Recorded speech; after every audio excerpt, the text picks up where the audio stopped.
Well, I came up from Toronto and I was asked to speak at the Banry Centre at the in Kingston at Queen's University, and about basically our orphanage in Africa. It's called the Majengo Orphanage. It's near Matwambu, and that's a little village called Matwambu, which means in Swahili mosquito river, near Arusha, near Mount Kilimanjaro, where people go over there to climb in Tanzania. I run an art school, like an art retreat, from May until September up near Creemore. It's in a little hamlet called Dunedin, and I've been running it for 16 years. And one summer, 6 years ago, Virginia Varley, who's a nun from Toronto, a mother superior actually, who's also an artist, came up for one of the courses, and said to me that she had to go down on, let's say, Wednesday night for the HIV/AIDS conference. And I thought, wow, that sounds interesting, and I'll drive her down, which I did. And they brought 2 women over from Africa for this big, huge conference. 1,200 people that night, Stephen Lewis, fabulous, many people there, and great energy. And while I was sitting listening to this wonderful presentation by these women, I just thought to myself, you know, what would happen? I mean, maybe I could go over there, and maybe I could volunteer. And of course, you don't know what you can do. You think you probably can't do all that much, but I do teach art, and I figured maybe I could do that. So when it was done, I asked Virginia, who should I talk to? And she said that one. And 3 months later, basically, I was in Zimbabwe.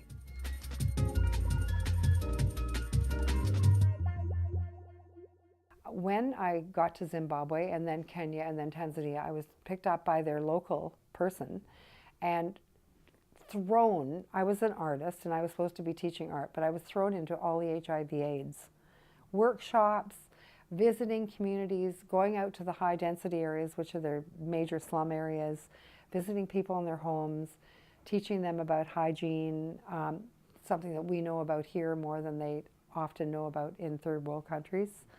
I was just taken by the leaders to every single thing that there was to do. So I was thrown into it, and I learned as fast as I could.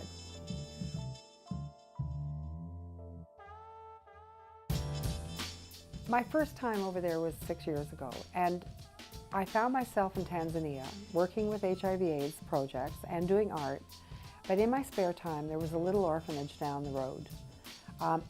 Matwambu, the village, is right on the safari route on the way up to the Ngora crater, with lots of trucks going by filled with tourists, okay? Along this route are sprinkled little orphanages, and I landed into one, fell in love with the kids. There were 16 kids there. Taught, dancing, singing, read to them, taught a little bit of English, took some of them swimming, taught them how to swim. That was my first year when I was there. I came back the next year, and of course doing the same kind of work, HIV/AIDS work and art. But I went back to that orphanage, and at that time there were about 5 or 6 other people from Europe that were also travelers and trying to help these kids. So there we all were, trying to make a better life for them. We see the safari trucks come in, we see people dropping money into the contribution box, yet there's never any money, there's no toys, there's no medical services for these children. 2 had HIV/AIDS, they were positive, and there are their little arms covered in lesions, dripping, and nobody is doing anything about it. The food was horrible, whatever. But it did not dawn on any of us that there was something weird going on here. Like, it just didn't compute. It should have, and now it would, but it didn't for me. I don't have that kind of mind, I guess. But one day I was on a bus 3 or 4 hours away telling a black woman, local black woman who ran an orphanage about our orphanage, this one, when she said, oh, don't go near those people. She said they're corrupt, they're bad, they only are there keeping the kids sick and poor to bring in the money from these rich tourists. And that's what started it. It was a complete coincidence that I found this out. I became the whistleblower and told all the other ones, and basically got thrown out of that place. Like, I was not allowed to put my foot in there anymore. I couldn't see those children anymore, and I was devastated. Back to Charles Luoga, who's the project coordinator for ICA, the NGO over there, I went back to the office that day just crying and saying, I'm going back to Canada, I'm never coming back here. This is just, I feel so betrayed. I don't know what to do. And he threw me into his truck and took me out to another area off the safari route, which was an agricultural area called Majengo. And what I saw that day was 52 little kids, ages 2 up to 4, shoved into a dark foyer with a mud floor and with one teacher. It was a makeshift daycare, basically, that the farmers in the area had brought the kids over to by day. Some of them had nowhere to stay. They literally were staying with neighbors and friends. Their moms and dads had died of AIDS, and they were destitute and poor, maybe eating one meal a day, like desperate. Situations were horrible. So Charles convinced me that it would be a great thing for us to do to help these kids.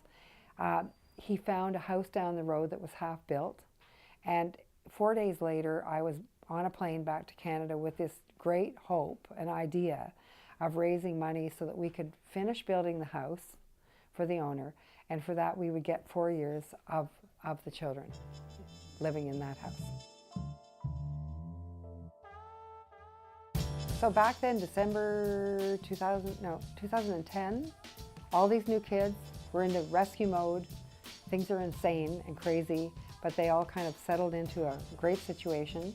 But we always knew we're in 3 rentals, crummy little rental cottages, really, if the truth be known. It's like a nice refugee camp with everybody getting healthy and fine, but it's not appropriate, like not even by African standards, we didn't think. So we vowed we were going to build our own facility, a new home for those kids. That's all we wanted to do. The government leaders, who now love us because we've taken all these children, gave us 10 acres of land, and we secured it legally by a lawyer in the States and a lawyer over there. So we own the buildings, we will own everything, and we will have the rights to control what's happening in that site. And we started building in October, and our estimate is about $300,000. We've raised about 110. Microsoft gave us 70,000, which was amazing, and plus the operating costs of now all these kids. We need help. We need financial help. We need about $300,000 to carry us right through to the end, plus our operating costs for the next couple of years. I should say that we, as directors, pay absolutely every cent ourselves for all our travel and everything we do with Majengo.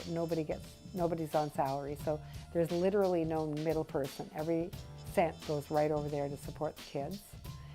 And we started building in October, and we're up to building 3 big houses, a dining room, kitchen, and an office, and that's phase 1, and we're on our way.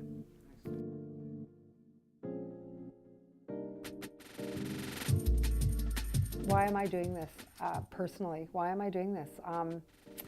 I guess it's the right person at the right time.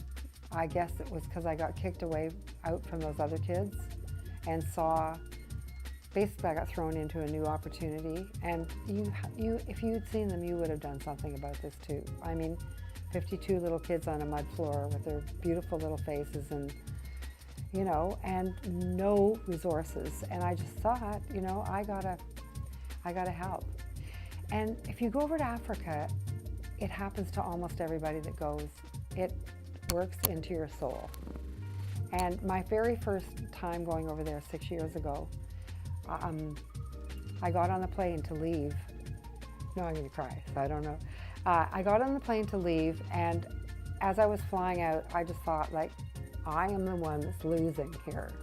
Because Africa, people say, poor Africa, Africa has nothing. But if you turn around and look at our society where everybody's isolated and, African people have a community and a joy to live, and they help each other, and maybe it's because they don't have a lot and they have HIV and it's such a terrible disease over there.